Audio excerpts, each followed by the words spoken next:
Well, we got a situation here. Lost a... I think you can zoom in on that. There's supposed to be 2 tires there, but there ain't 2 tires there no more.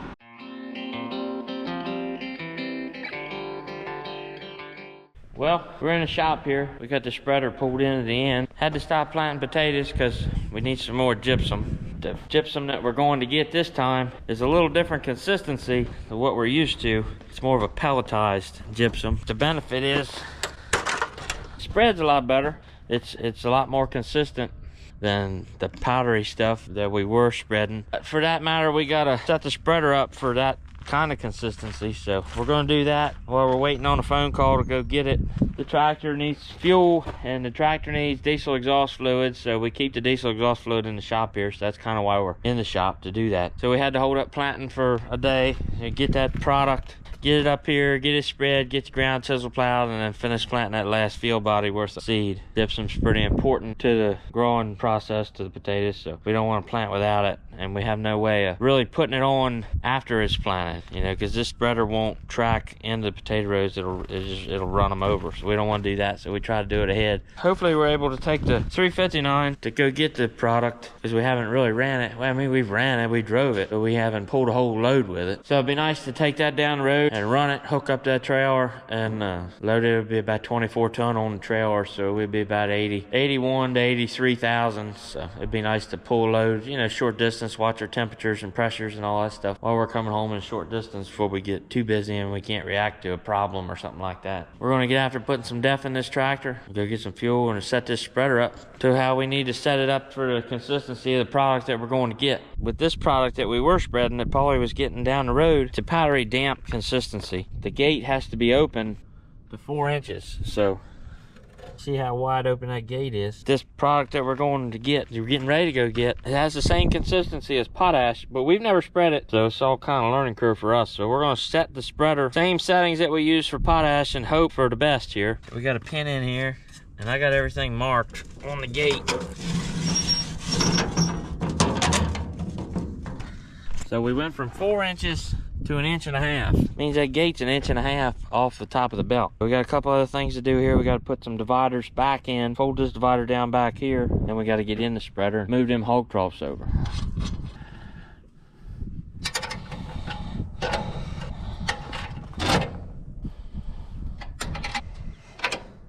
So you see how it's just got 1 hog trough, 1 row. There's a place for 5 hog troughs. They're all stacked up right now. We have to do that to keep the flow of the powdery gypsum at a consistent flow to go through the gate. But being as we're going to switch to a granular gypsum, finish these last few acres, we have to put them hog troughs back in each spot. Keeps the weight off of the belt. So let's get in here and get them moved over. All right, well, we're in the spreader, as you can see.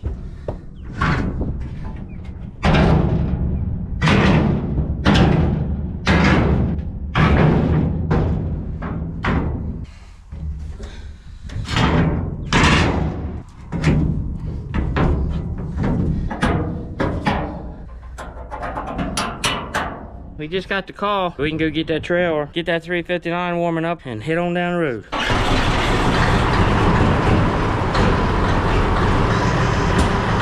We got all hooked up here. We're headed back to the house. Well, we got back to the shop here. Truck ran good. Temperatures were good. Pressures were good. Ain't nothing leaking. That's a good thing. Gonna get this auger out of this trailer. Go over there, get the spreader. Get this granulated gypsum loaded up. Get it spread. Go get the chisel plow, and maybe after lunch. Yeah, probably after lunch they'll be able to start planting.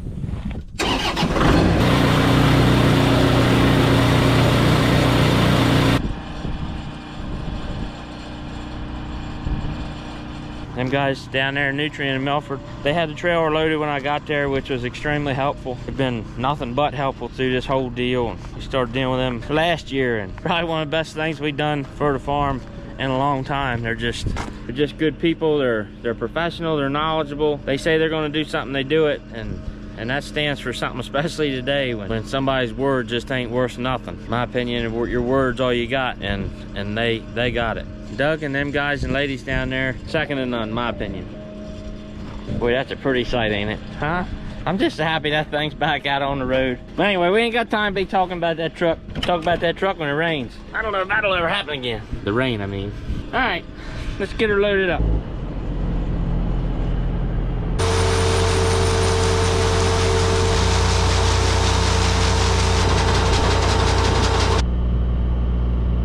Got the spreader loaded with the Pro Gyp. I'm gonna get a handful of each and show you what I'm talking about, the differences. That's the gypsum that we were spreading. Powdery consistency, like lime or powdered sugar, flour, I don't know. And this here gypsum that we have now, see, it's like a pelletized, a granular consistency, like rock salt, or it's all made out of the same product. One's a lot more money than the other. The granulated product's just way more expensive. We just couldn't get the powdered gypsum anywhere close, and without wasting a whole day going all the way to Virginia, you know, Paul or I'd be the only ones that could go down there. Maybe into tomorrow. This way I can get this done, get it chisel plowed. They can start planting right after they eat their lunch, hopefully. Then we're done planting today. Let's hope. What the hell was that?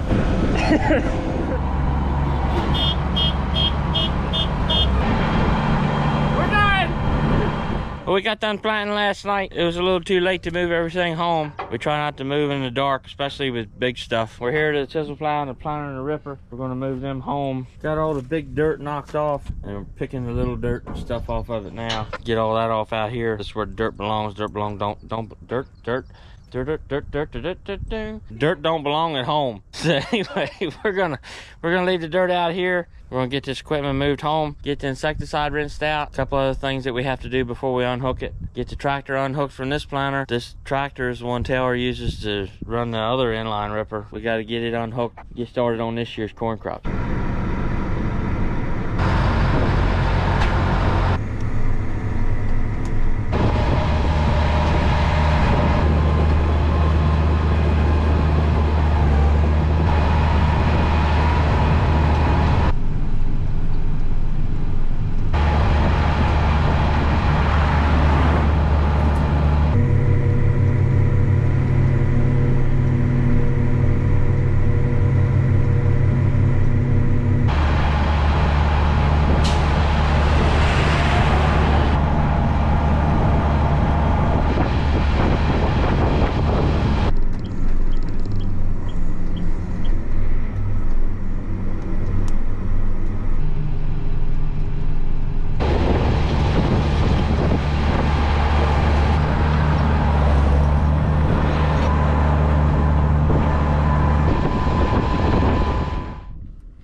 There ain't no easy way of doing it.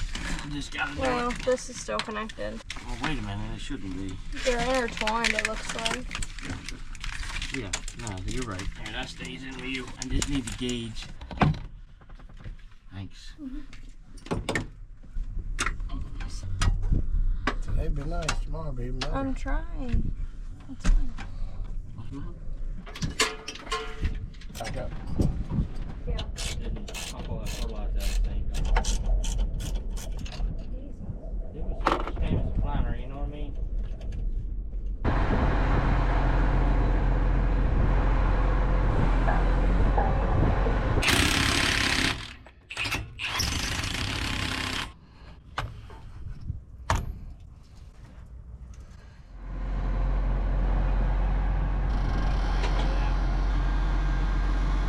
We left the saddle tanks on. We don't have time to take them off, but it's also going to do something that we like to do. Neighbors are going to think we're injecting fertilizer with the ripper, but don't tell them that we're not.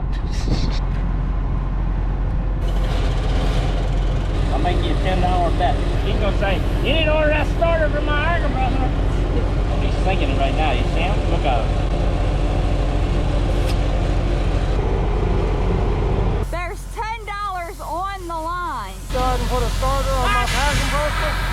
Yeah. Right here we got this 7-shank 30-inch subsaw hooked up to 335. Taylor's in the tractor. She predominantly runs this thing. Paul and I just out here to make sure the ripper's set, give her a hand setting it, and make sure it's level, make sure it's the depth that we kind of want to go to, and go from there. Well, they're level at least. Now we got to check for depth.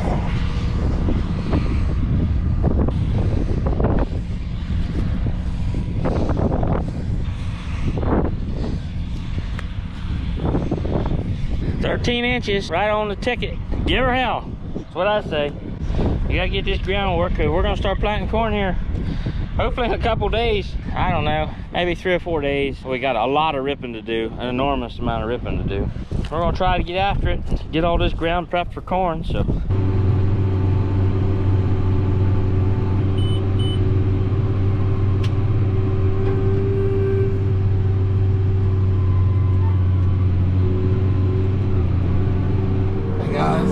Thursday, April 25th, I think. We are trying to get some more ground ripped up. Want to be planting corn, but because of all the wet weather we had, we didn't get a lot of this ground busted open. So what we're trying to do is get it ahead by getting a few more farms busted before I start planting. That way we're not running all over the ripping tractors and having to wait on them. So Nick's working ground with a disc compactor today. Jaden and I are running the rippers. Taylor's running around. Gotta get you guys some footage of all what we're trying to do. Want to be doing some burn down also. A little too windy for that today. We'll probably catch some of that tomorrow morning. We like to leave the swales. Helps with the erosion. Helps with the runoff. Stuff like that. As you'll see in the footage, hopefully she'll show you where we spray around the swales. Stuff like that. We'll go in and mow those. Make them look real nice. Keep them down. That really helps with what we're trying to do with the conservation of the land. Anyway, that's what we're doing. I'm running the 430 with the case inline ripper. Taylor's gonna try to get you guys some drone footage today. The farm that her and Jaden were ripping yesterday is at the end of Shandell Airport, and they can't get the drone off the ground, I guess. She's gonna get Jaden moved over here to White Oak Road and probably get you some footage of me, her, and Nick all this afternoon, and we'll show you what we're doing.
I'm going to school today. It's cold out this morning. It's really cold.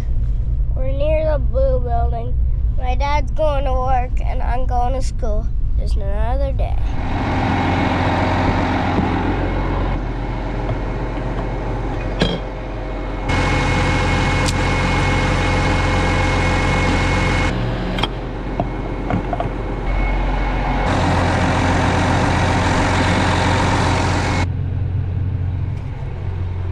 Good to go.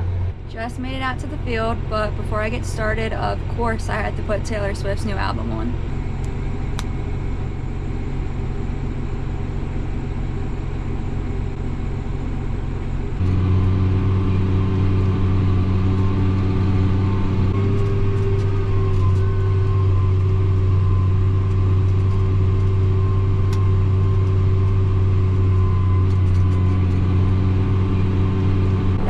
Spot in the field that I just picked up on is called a swale, and its main purpose is to prevent soil erosion when we get heavy rainfall. Since the ground is a little bit lower there, that's where the rain typically tends to run off to. Dad ran this ripper yesterday, but today he wants to get some spraying done, so I went ahead and switched with him. I'm going to run this ripper for the day. Jaden's running Little Ripper and another field, so we're gonna hopefully knock out some acres today and get this ground ready to plant some corn.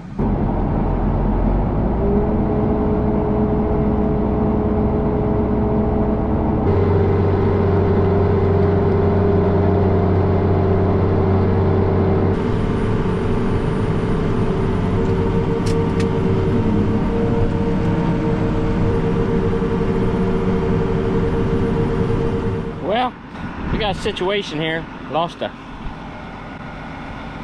supposed to be 2 tires there, but there ain't 2 tires there no more. We've had it happen before. Them spindles, they just bust off of them walking beams for whatever reason, I don't know. It ain't because we're hard on these things. One more field we want to run the packer on, I think, because we don't have that part. We might get a spare one this time. This is the second time this happened. Second time in, I don't know, 5 years, something like that. Anyway, we don't have one, and I seriously doubt the dealership's gonna have one. Normally they got a lot of stuff that we need. I doubt they carry that, but I might be wrong. We'll find out in the morning. Plus it's after 5, so the improvise. Come on, unhook the chisel plow from the 9410, hook the 9410 to that disc and baskets, and then unhook the baskets, and then hook that disc to this packer. And then in the morning, I could try to go get that last field work down. Goober, he was working ground. I was drawing out mud holes for him. Wheel just come off. It wasn't no fault of his, wasn't no fault of mine. It's a weak spot. Anybody got any suggestions or has a 8300 Kraus and they've had the same issues and they've improved it somehow, you let us know. But anyway, we got to do a bunch of hooking and unhooking and rehooking, and it's confusing, but it's all part of it. Just grateful that we got another disc here that we can go from one to the other. That makes it nice. We don't have to wait on parts.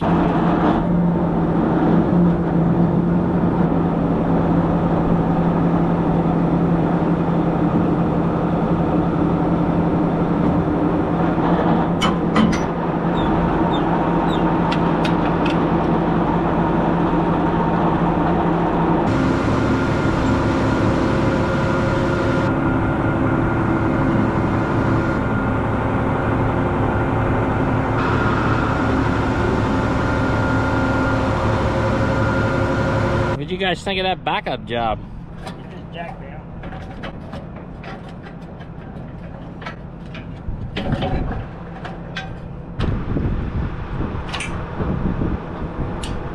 Well, we're unhooked, but we got another problem. You guys want to see? Sure you do. We're leaking hydraulic all out of the depth stop gauge. Depth stop gauge. Is that even what it's called? I don't know. I'm trying to stay positive. It's been a rough little day here, but we take it in stride. So I think we have a block here. I don't know. My service truck's in Milford, so I can't use it. I gotta use Paulie's tools, and I don't like using Paulie's tools because Paulie's tools are his tools and my tools are my tools. Well, I guess we're gonna pull up here to the shop and see if we can't fix it. 2 broke down disc harrows in a day. Could that be the thumbnail? Could that be the title? Nick Seeks Therapy. Can you guys see that? Sure. Oh, it's loose. Maybe it is just a blown O-ring. That's what it is. You see that O-ring? Who the hell's that? They're going up to the house. Keep a lookout. They know what they're doing. They don't know what they're doing. He's driving in the grass. He don't like nobody in his grass. But what's wrong with people? Hey, what are you doing? I think I'm gonna loosen this. I'm talking to you guys. All right, I got actual wrenches now. I know you guys were picking it apart. I don't know. I think it'll work. I got a pan underneath there in case anybody's wondering. See, the O-ring's blown. It's in 2 pieces. I don't know about you guys, but I ain't never heard of a 2-piece O-ring. Well, I found me an O-ring. All right. If only that wheel was that easy to fix. What'd I do with my rag? Well, I had it, and then I lost it. And now I got a broken heart to mend. We're gonna unhook this packer. So we gotta back this tractor. Look at all the traffic on Route 9. Car. Oh, that must have been the last car. Oh, there's one. There's one. No. Well, they come in groups. They just got there too late. So I'm gonna park this tractor and disc in line. I'm gonna get the other one that we just repaired, and I'm gonna hook it up. I can't see from up there to here. Normally there's somebody running around here, but everybody's occupied. So I'm all by my lonesome here, which is nice. I'm not gonna lie to you, but I need you to watch it because it's hard to see, and you guys can see it better than me.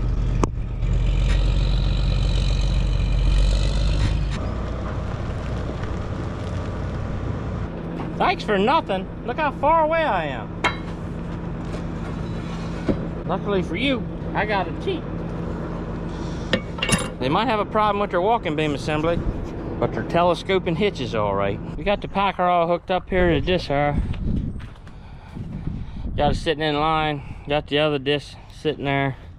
Still got it hooked up to tractor in case the parts are fast coming, and we can pull it out, unfold it, and fix that quick. We got that all done, and we're gonna run that in the morning, I think. Well, we got the last cornfield work down for the first time. So we got the packer and this home here. We got it unhooked because we're done with this rig for right now till we start working wheat stubble down. But we got the disc and packer unhooked from the 9410. We got the 9410 hooked to the Landsman. We use the 9410 here to pull the Landsman ahead of the corn planter. So hopefully we'll be planting corn here in a little bit. We'll see you guys on the next video.